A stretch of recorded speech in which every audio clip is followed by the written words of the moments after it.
சிறைச்சாலையை தண்டனைக்குரிய இடமாக பார்க்காமல் சீர்திருத்தத்தின் இடமாகத்தான் திமுக அரசு பார்ப்பதாக உதயநிதி ஸ்டாலின் தெரிவித்துள்ளார். தமிழ்நாடு சிறை மீண்டோர் நலச்சங்கம் சார்பில் சென்னை சேப்பாக்கத்தில் உள்ள கலைவாணர் அரங்கில் விழா நடைபெற்றது. இதில் கலந்து கொண்ட துணை முதலமைச்சர் உதயநிதி ஸ்டாலின் சிறையிலிருந்து விடுதலையான 750 முன்னாள் சிறைவாசிகளுக்கு சுமார் 3.75 கோடி மதிப்பில் உதவித்தொகை வழங்கினார்.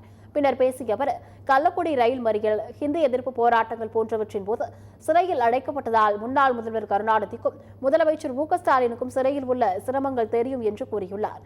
முதல்வருக்கு பரிசாக வரும் புத்தகங்கள் சிறையில் உள்ளவர்களுக்கு வழங்கப்பட்டுள்ளது என்று கூறியவர், திமுக ஆட்சியில் சிறையில் இருப்பவர்களுக்கு அசைவ மற்றும் சத்தான உணவுகள் வழங்கப்பட்டிருப்பதாகவும், அதனால் சிறையை தண்டனைக்குரிய இடமாக பார்க்காமல் சீர்திருத்தத்தின் இடமாக தான் அரசு பார்ப்பதாகவும் தெரிவித்துள்ளார்.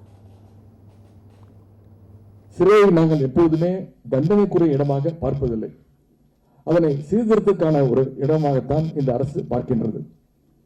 ஒரு நொடி பொழுதுல ஏற்பட்ட கோபம் காரணமாக குற்றம் செய்து சிலர் தண்டனை பெற்றிருக்கலாம், அல்லது சூழ்நிலை காரணமாக சிலர் குற்றச்செயல்களில் ஈடுபட்டு தண்டனையை பெற்றிருக்கலாம்.